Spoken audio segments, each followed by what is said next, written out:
If you struggle with weight, you are not alone. If you have compulsive food behaviors, you are not alone.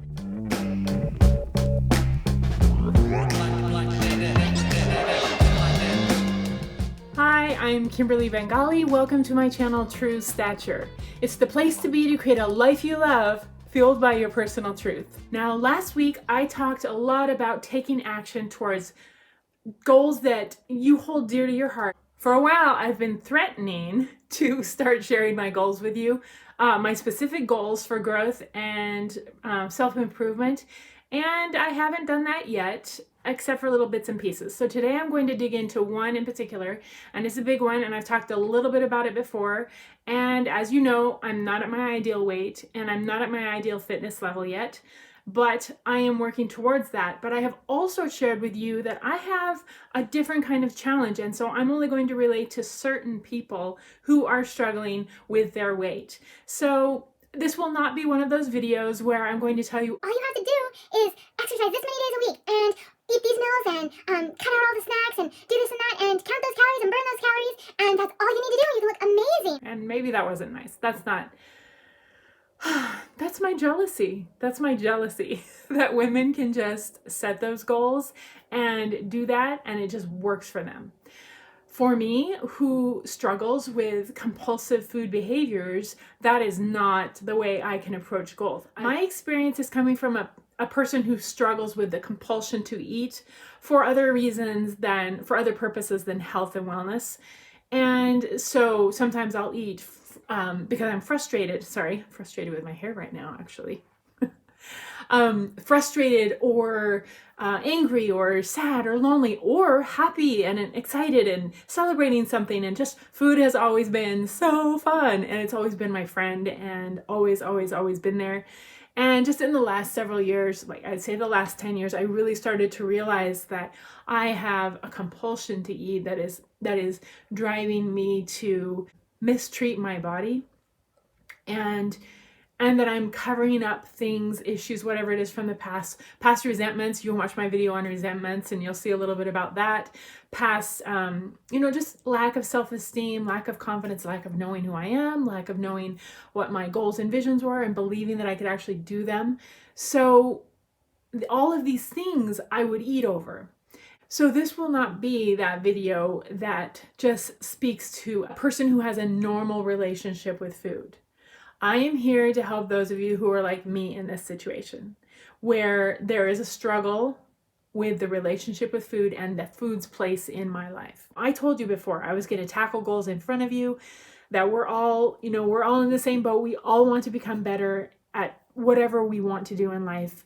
And I told you I was going to bring you these goals, but this particular goal is not always easy for me to talk about because it's the one goal that I struggle with on a daily basis since as far back as I can remember. And that is the goal to lose the weight that I need to lose and to get into shape. I don't have a healthy relationship with food. Especially, I do not have a healthy relationship with foods with white sugar or white flour in them. For me, those foods are like trigger foods, and they will make me want to eat and eat more. You may find that you also struggle with compulsive food behaviors. You may find that you do not have a healthy relationship with food. And so you may be wondering, why is it so hard to get in shape? Why is it so hard to get to the right body weight? Why do I struggle so badly when it comes to body weight? When I can tackle, like, I can get a degree in this, and I can build my business to this level, and I can be an awesome mom, and I slay everything, right? You're telling yourself, I can do so many things. Why do I struggle with this? Something so small that I should just be able to just handle and tackle and slay.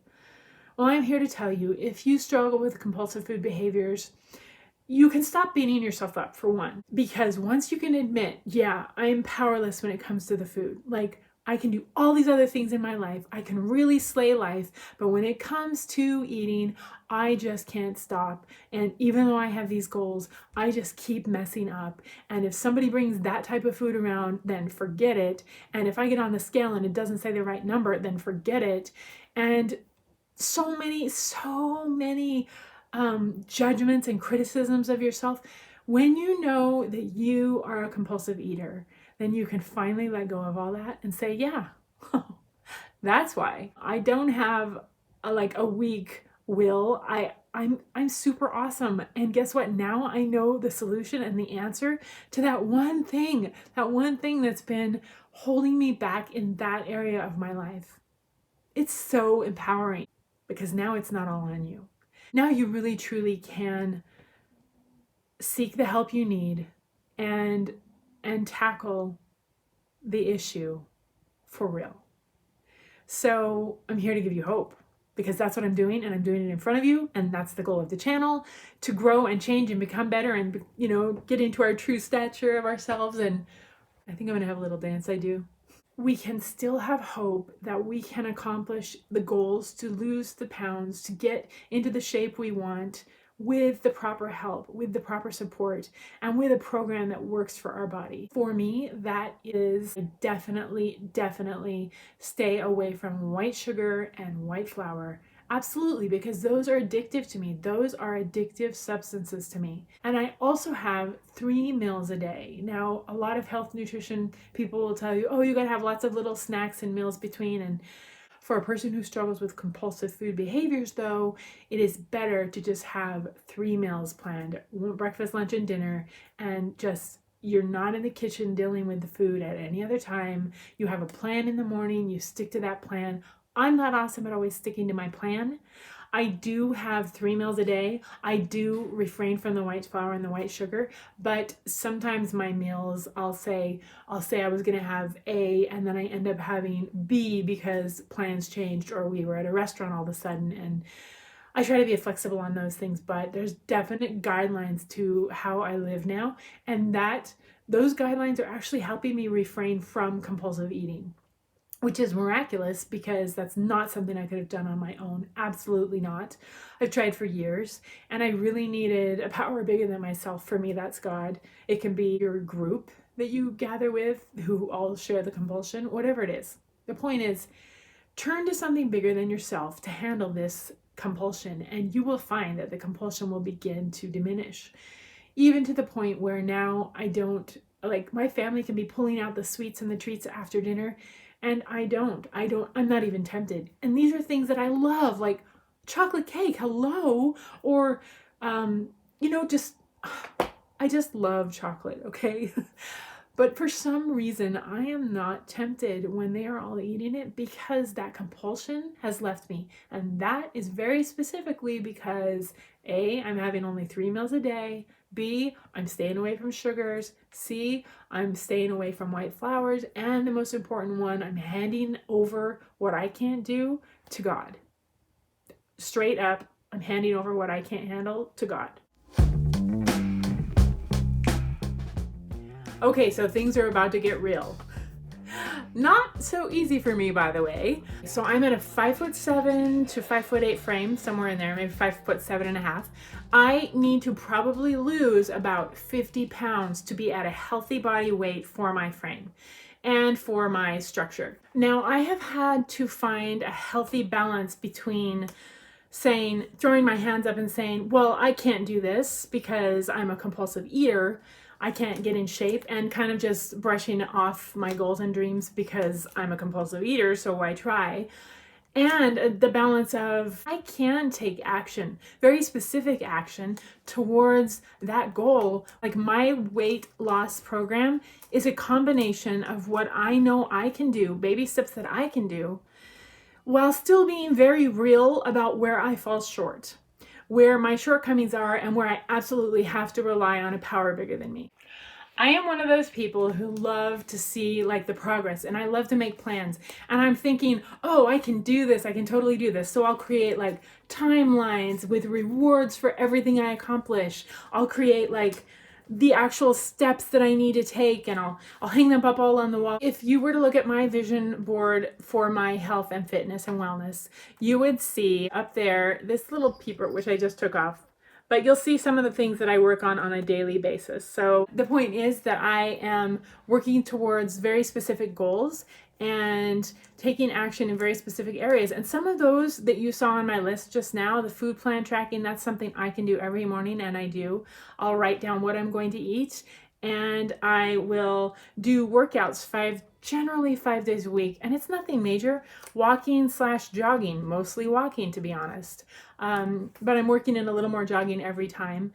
And then the green smoothies, sometimes I miss a day because I'll forget. But generally speaking, I try and get a good stuffed with greens smoothie with a slice of or a piece of fruit in there as well. I can do all these things, and I can try to take control of the situation by creating all this kind of stuff and hanging up pictures of my visions of what I want to be. And that's amazing. But I have to remember with the compulsion that it's not reasonable.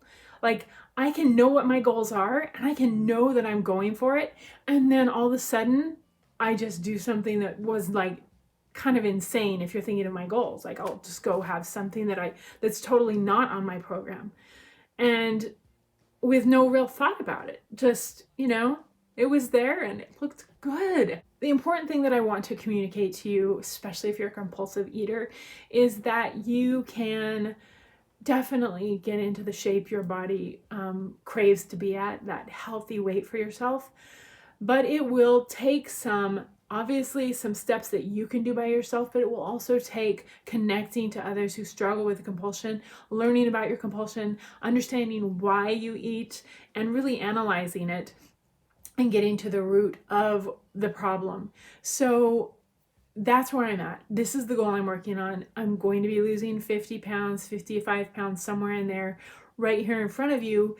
And it's a big struggle. This is not an easy thing for me, because every day I have to remind myself that I am powerless when it comes to food. And that's not really, like, in the self-help world, that's not something we want to say, right? We don't want to say we're powerless. No, we're all about say the positive thing and say, oh, I can do everything and I'm amazing and I've got this. And that's awesome. But in this scenario, the only way for me to truly tackle a compulsion or an addiction like this is to admit, yeah, I'm powerless on this. I do need help. I need lots of help. And then seeking that help from, for me, God, seeking that help from a group, a support group, seeking that help from learning about what it means to be a compulsive eater, and admitting that, yeah, I've got this problem. I keep falling short. And it always comes down to, I really can't do it on my own. I really can't. And so I hope that's your big takeaway today. I hope your big takeaway is that you absolutely can reach your goals of health and fitness and wellness, even if you're a compulsive eater or even if you have an addiction to certain foods, as long as you seek the help you need from the outside, as well as taking daily action on the little things you can do. For me, I can't make my compulsion totally go away. I cannot do that by myself. However, I can take action, like take my vitamins every day. I can take a green smoothie every morning. I can go walking in the morning. I can make a call to a friend who struggles like I do and see how she's doing. There's steps and things. I can drink water. I can plan my menu and get some groceries in the house that support my program. But I can't always control the urge that comes up or the compulsion that comes up from years and years of conditioning of using food as a drug. There are so many people who struggle with this and various levels of compulsive food behaviors. You are absolutely not alone. It is my greatest desire as I'm creating this video to really help you see and help you be able to relate to, if you struggle with these behaviors, there is a solution. You can experience that freedom from that compulsion. You do not have to live like that anymore. Thank you so much for sticking around, and thank you for watching the video. Thank you for your support. If you haven't already subscribed, click the link below, and I will keep bringing you content that hopefully benefits you, and have an amazing day. Bye.